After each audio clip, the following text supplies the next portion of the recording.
보라 날이 이르면 이런 제목으로 누가복음 말씀을 이어가겠습니다. 빌라도의 비겁한 재판의 결과로 인해서 예수님이 십자가형을 받게 되셨고 사형이 집행되는 장소인 골고다로 향하게 되셨습니다. 오늘의 본문은 그 노중에서 일어난 사건을 기록하고 있습니다.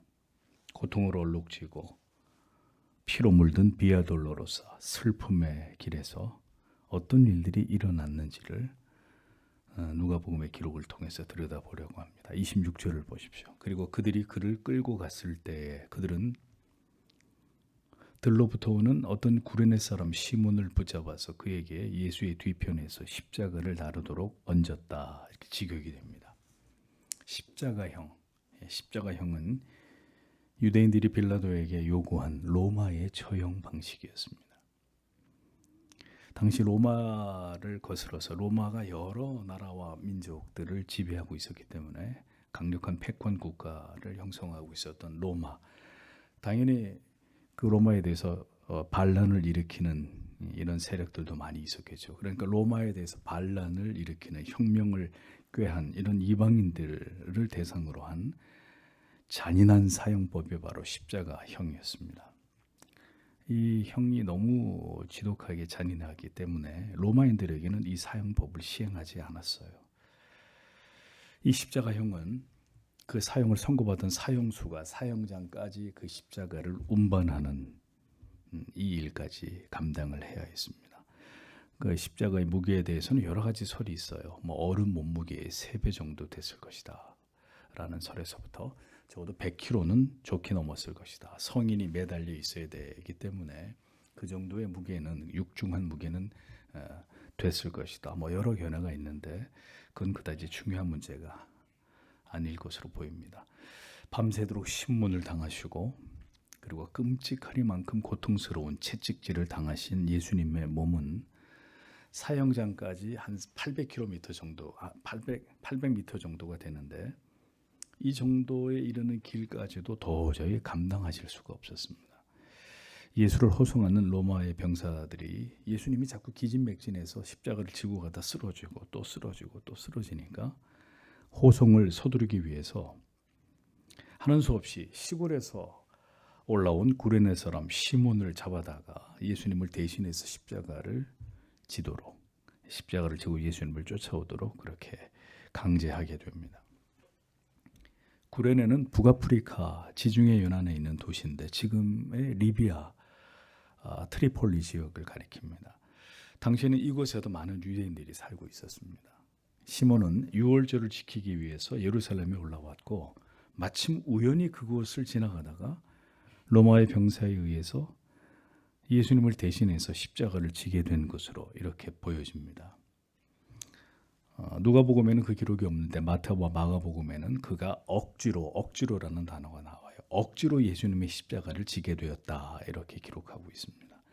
시몬이 자발적으로 십자가를 진 게 아니라 얼떨결에 그는 전혀 원치 않았지만 억지로 십자가를 예수님을 대신해서 지게 됐다는 것입니다. 그리고 마가는 이 시몬의 신분에 대해서 조금 더 설명을 추가하는데 그가 알렉산더와 루포의 아버지였다. 이렇게 그의 신분을 밝히고 있습니다. 전승에 의하면 시몬은 이 사건 후에 복음을 전하는 예수 그리스도의 제자가 되었다는 기록이 있습니다. 시몬, 그에게는 우연히 그리고 억지로 지게 된 십자가였지만 그는 그날 이 경험을 토대로 이 사건을 계기로 생애적인 변화를 경험하게 되었고 그는 그리스도인이 되었으며 예수 그리스도의 복음을 전하는 제자가 된 것이죠. 하나님의 주권과 섭리가 참 묘하지 않습니까? 이렇게 예수님이 가시는 마지막 가시는 길에서도 택하신 자녀를 만나게 하시고 십자가를 대신 지도록 한 일로 인해서 한 영혼을 구원으로 인도하시고 그 가족 모두에게 영생을 허락하시게 된 기가 막힌 일이 비아 돌로로사 그 슬픔의 길을 걸어가는 도중에 일어났다라는 겁니다. 언제 어떤 일을 통해서 어떤 계기로 예수를 믿게 될지 우리는 알 수가 없습니다. 하나님의 뜻은 놀라운 방법으로 오늘도 이루어지고 성취되고 있습니다. 바울을 보십시오. 감옥에 갇히게 되잖아요. 감옥에서 뭘 했어요? 그냥 들어누워서 잠만 잤겠습니까? 간수에게 복음을 전했습니다. 그 바울이 전한 복음을 듣고 간수가 회심을 합니다. 그래서 자기 가족들에게까지 복음을 전하고 가족들이 다 세례를 받고 예수를 믿게 되는 놀라운 역사가 일어나게 된 것을 사도행전 16장이 기록하고 있지 않습니까? 오늘도 누가 어떤 경로와 기회로 주님을 만나게 되고 그 생애가 뒤바뀌는 놀라운 역사가 일어날지 우리는 결코 알 수 없지만 하나님께서는 오늘도 묵묵히 죄인들을 찾으시는 이 일들을 이루어가고 계시는 우리의 아버지가 되신다라는 것입니다. 27절을 보겠습니다. 그리고 백성과 여자들의 많은 무리가 그를 따르고 있었다. 그녀들은 가슴을 치고 있었고 그를 애도하고 있었다. 이렇게 기록되어 있습니다. 예수의 마지막 길에 함께하는 많은 무리들이 있었습니다. 많은 백성들이 있었고 그리고 그 가운데 가슴을 치면서 슬피 울면서 예수님의 뒤를 쫓았던 많은 여성들의 무리가 있었다. 이렇게 성경이 기록을 하고 있습니다.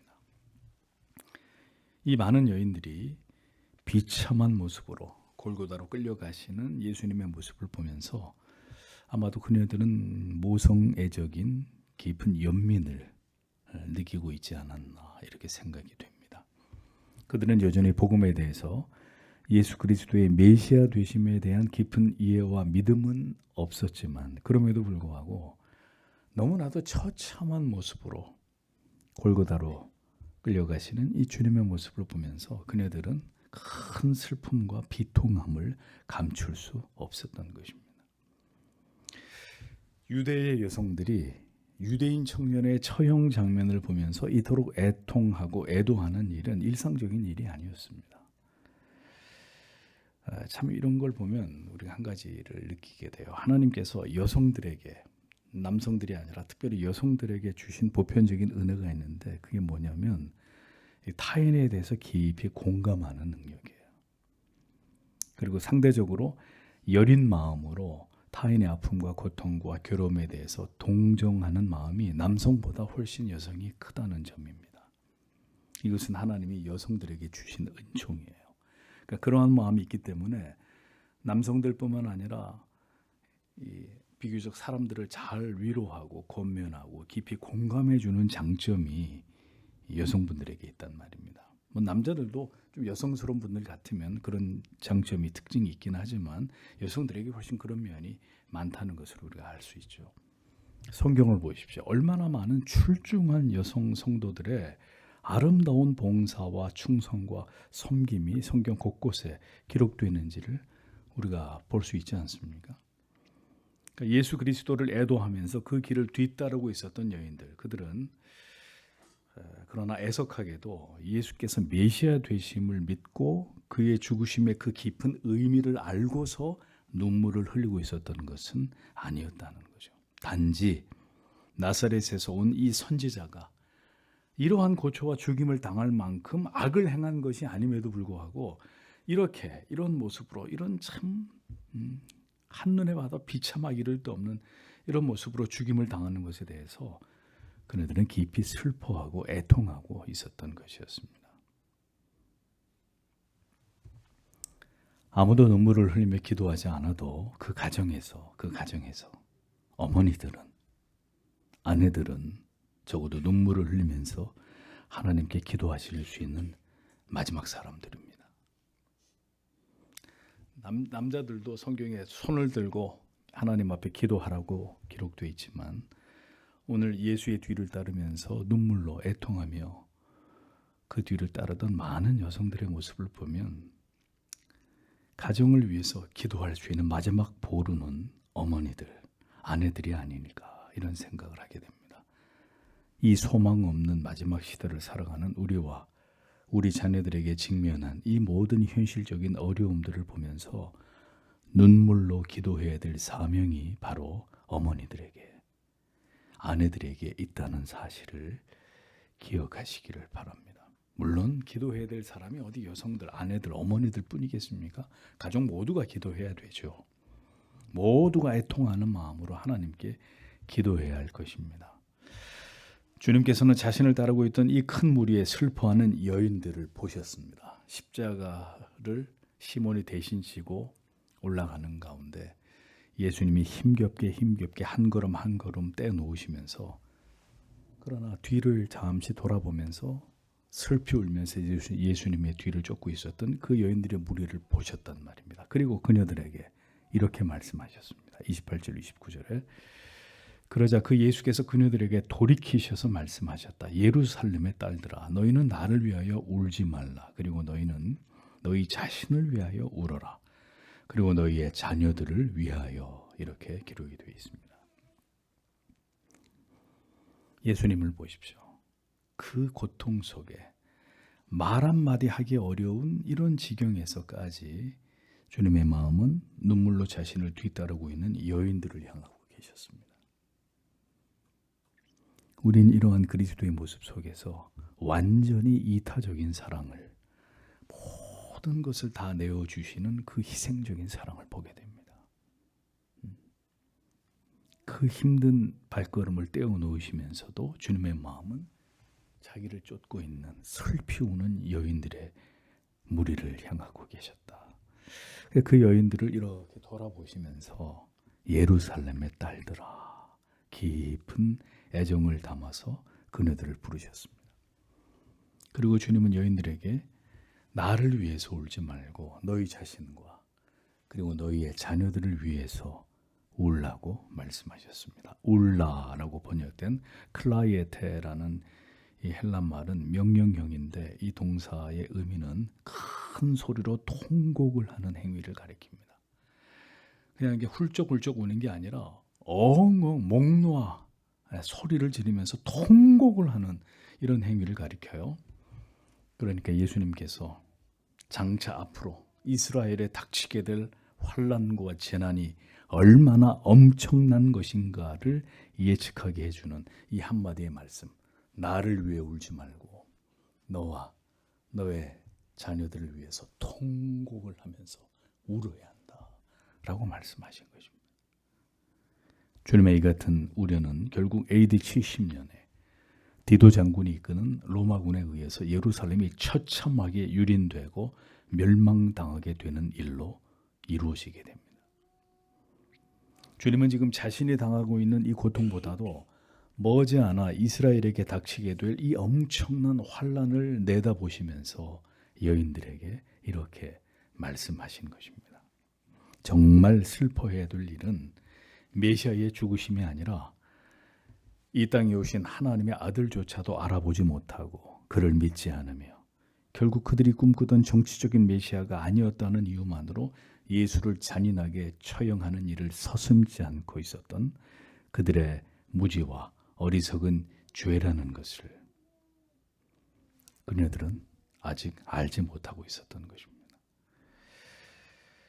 이 시대를 살아가고 계시는 어머니 여러분, 여러분은 뭘 위해서 우셔야 될까요?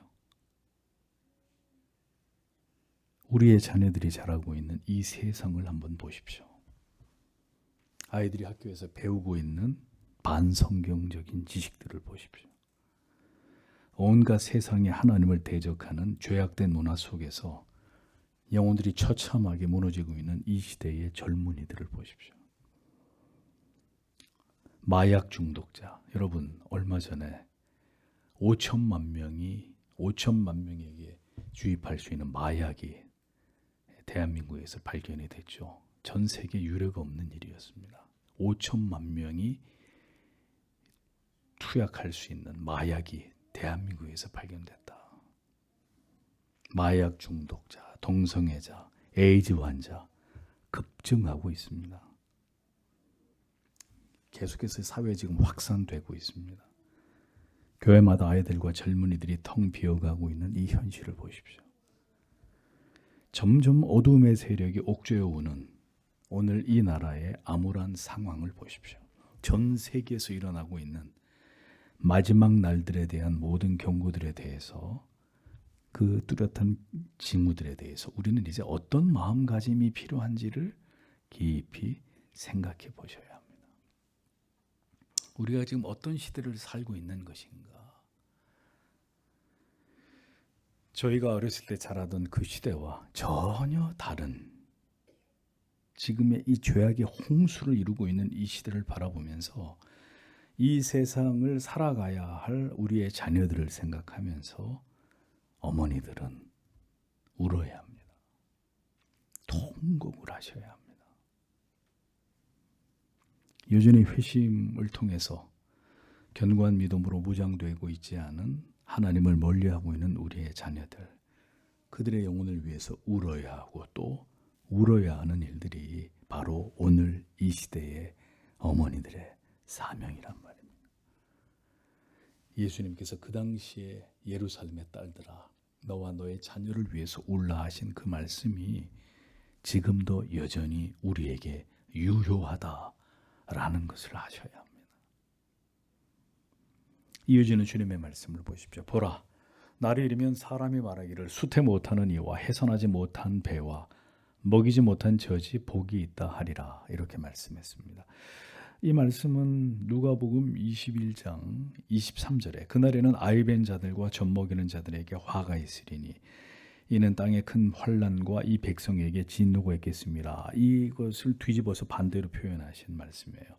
동일한 표현이 중첩되는 것을 피하기 위해서 정반대로 표현하신 내용이죠. 즉 하나님의 심판의 날이 이르게 되면 예루살렘이 멸망하게 되는 날이 이르게 되면 아이벤 자들과 젖먹이는 자들에게 화가 있을 것이다. 주님이 이렇게 말씀하신 거예요. 아이벤 자, 젖먹이는 자, 당시 유대 사회에서 다산은 축복이었습니다. 하나님의 축복이었어요. 자녀를 많이 생산하고 낳는 것은 복이었는데 이런 유대주의 가치관으로 볼 때 충격적인 예언이 아닐 수 없었던 것입니다. 하나님의 진노가 자비와 긍휼이 모두 소멸된 그 하나님의 두려운 진노가 얼마나 극에 달할 것인지를 설명하시면서 임신을 한 여인이라 할지라도 젖을 먹는 갓난아기라 할지라도 그 하나님의 진노는 그들에게서 피해갈 수 없다라고 주님이 말씀하셨습니다. 실제로 로마가 쳐들어왔을 때 미처 피난하지 못한 수많은 임산부들과 갓난아기의 시체들이 예루살렘에 뒹굴고 있었다고 역사는 기록하고 있습니다. 타락하고 부패하며 하나님과 진리를 증오하는 이 시대에 결국 하나님의 징계가 임하게 될 때 성도 여러분, 오늘 우리에게도 이 같은 일이 일어나지 말라고 누구도 보장할 수 없습니다. 우리는 부디 하나님께서 우리에게 긍휼을 베풀어 주시기를 기도해야 합니다. 이 땅의 모든 교회들이 깨어나서 하나님을 그릇되게 신앙해온 모든 것을 회개하면서 다시 참된 신앙으로 십자가의 복음으로 돌아갈 수 있기를 기도해야 합니다. 성도 여러분, 앞으로는 어떤 시대가 어떤 환난과 핍박이 우리에게 도래할지 알 수 없습니다. 저는 비교적 오래전부터 이 말씀을 전해왔습니다. 그럼에도 불구하고 저의 마음은 결코 그런 환난의 날이 우리와 우리의 자녀들에게 오지 않기를 간곡히 기도하고 있습니다. 하지만 그것은 저의 바람이고 하나님께서 우리를 향한 이 땅의 교회들을 향한 진노의 채찍을 마침내 하나님이 준비하고 계신다면 성도 여러분, 그 날을 맞이할 준비를 해야 되는 것입니다. 그 하나님의 진노하심이 이스라엘 백성들을 위해 얼마나 두렵게 임했는지를 보십시오. 30절 31절. 그때 그들이 산들에게 말하기 시작할 것이다. 너희는 우리 위에 떨어지라. 그리고 언덕들에게 너희는 우리를 덮으라. 왜냐하면 만일 푸른 나무에서 그들이 이것들을 행한다면 마른 것에서 무엇이 일어나겠느냐. 이렇게 기록이 되어 있습니다. 하나님의 진노와 징계하심의 그 고통이 얼마나 크면, 얼마나 두려우면 산이 무너져서 자기들을 좀 덮어달라고 절규하게 될 것이다. 이렇게 주님이 말씀하십니다. 하나님의 이 두려운 저주의 심판을 당하느니 산사태가 나서 그 밑에 깔려 죽는 게 훨씬 더 낫겠다고 여길 정도가 될 것이다. 이렇게 주님이 말씀을 하셨다는 것입니다. 이 일은 놀랍게도 주후 70년 예루살렘이 멸망을 당할 때 그대로 성취됩니다. 당시 로마군을 피해서 산 골짜기로 많은 사람들이 도망을 쳤습니다. 예루살렘 거민들이 산 골짜기로 도망을 쳤는데 때마침 산사태가 일어납니다. 그래서 기록에 의하면 2천여 명 정도가 그 산에 그대로 산채로 묻혀서 죽임을 당한 사건이 로마가 이스라엘을 점령하던 때 일어났다고 전하고 있습니다. 성도 여러분, 이러한 하나님의 심판에 대한 두려움은 주후 70년 그때만 일어나고 끝나는 것이 아니라 종말의 때에 그리스도가 다시 오시게 되는 그때에도 그대로 또다시 재현될 것입니다. 우리는 이제껏 이러한 환난을 경험한 바가 없습니다. 적어도 이 자리에 계신 여러분들은 우리는 이런 환난을 경험한 적이 없어요. 저희 어머니는 제외고. 우리는 나라를 빼앗겼을 때의 고통도 모르고 전쟁이 일어나서 피난을 가야 했던 괴로움도 우리는 모르는 세대 아닙니까? 우리는 전후 세대란 말이에요. 그러므로 하나님의 심판과 진노와 환난에 대해서 우리는 무지하고 취약한 사람들입니다.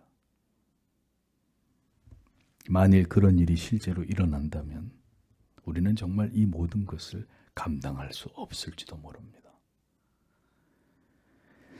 주께서 사랑하시는 성도 여러분, 우리가 그것을 안다면 아직 우리에게 이 평안이 있는 날들 속에서 우리는 뭘 해야 할까요? 깨어서 간절히 기도해야 되지 않겠습니까? 주님께서는 푸른 나무에도 이같이 하시거든 마른 나무에는 어떻게 되겠느냐라고 다소 알 듯 모를 듯한 말씀을 하셨습니다. 여기서 푸른 나무는 뭘 의미하는 것일까요? 바로 예수 그리스도 자신을 가리키는 것입니다. 죄 없으신 하나님의 아들도 하나님이 인간의 모든 죄를 대속하기 위해서 하나님의 공의를 이루기 위해서 이토록 처참하게 그 죄의 대가를 나에게 물으실 것 같으면 마른 나무처럼 영적으로 완전히 죽어버린 하나님을 버리고 강팍하고 패역하게 이렇게 하나님을 떠난 백성으로 전락한 회개하지 않는 목이 곧은 어리석은 이스라엘 백성들에게 마침내 하나님의 시간이 되어서 그들의 죄를 물을 때 얼마나 더 무서운 징계가 너희에게 임하게 될지를 생각해 봐라. 주님은 경고를 하고 계셨던 것입니다. 십자가를 지고 골고다로 올라가시는 노중에서도 주님은 이렇게 멸망당할 자기 백성들을 걱정하고 계셨습니다. 주님께서는 이스라엘에게 임할 하나님의 진노를 바라보고 계셨습니다. 결국 하나님의 아들을 죽이고 그를 믿지 않은 결과를 그들이 마침내 당하게 될 것을 염려하시면서 심히 안타까워하고 계셨던 것입니다. 성도 여러분, 예수를 믿지 않는 것은 얼마든지 그럴 수 있는 일이고 시간을 두고 천천히 생각해 볼 일이다. 이렇게 생각하십니까? 예수를 안 믿으면 정확히 오늘 밤에 하나님이 나와 내 가족 중에 누구를 데려가시게 되면 의심의 여지가 없이 우리는 지옥불에 던져지는 거예요. 예수를 구주로 믿지 않은 이스라엘이 당한 일들을 보십시오. 예수를 구주로 메시아로 인정하지 않았던 그 이스라엘이 주후 70년에 그들이 당해야만 했던 그 일들을 생각해 보시란 말입니다. 십자가의 죽임을 당하기 위해 끌려가시면서까지 주님이 그토록 간곡하게 예루살렘의 딸들에게 앞으로 이스라엘에게 그토록 간곡하게 경고하시면서 안타까움 가운데 말씀하신 내용들을 깊이 묵상해 보십시오. 이 우리에게 전혀 해당 사항이 없는 말씀이냐? 예수님이 하신 이 말씀이.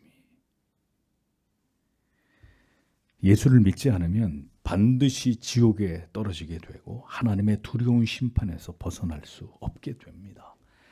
그리스도를 알지 못하는 인생에는 그 어떤 낭만도 없습니다. 믿으면 영생이지만 믿지 않으면 영원한 지옥의 형벌이 그를 기다리고 있을 뿐입니다. 주님은 마지막 십자가를 지고 골고다를 향하시는 발걸음 속에서도 이스라엘이 당하게 될 하나님의 진노를 생각하고 계셨습니다. 믿지 않은 자들에게 임할 이 영원한 하나님의 진노를 저와 여러분들이 알고 있다면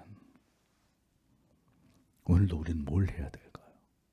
오늘도 힘 다해서 복음을 전하고 참된 믿음의 길로 영혼들을 이끄는 일에 우리는 최선을 다해야 합니다. 최선을 다해야 합니다. 이보다 더 중요하고 더 시급한 일은 우리에게 존재하지 않기 때문입니다. 마지막 때를 살아가시는 성도 여러분, 우리는 반드시 깨어 있어야 하고 종말의 때를 준비해야 합니다. 오늘도 제가 여러분들에게 드린 이 말씀이 생생하게 기억이 날 날이 올 겁니다. 이것이 이 시대를 살아가는 교회와 성도에게 가장 중요한 일이라는 사실을 잊지 마십시오. 그 무엇보다도 여러분 자신의 영혼을 사랑하십시오. 그리고 하나님을 찾으십시오. 그리고 믿음으로 사십시오. 그리고 복음을 붙들지 않으면 절대로 안 됩니다. 주께서 우리 모두를 그리스도에게 접붙여 주시고 이 마지막 때에 오직 믿음으로 살도록 하나님께서 우리를 붙들어 주시기를, 우리의 사랑하는 가족들을 이 진리 가운데로 인도해 주시기를 오늘도 다 함께 기도하고 돌아가도록 하겠습니다.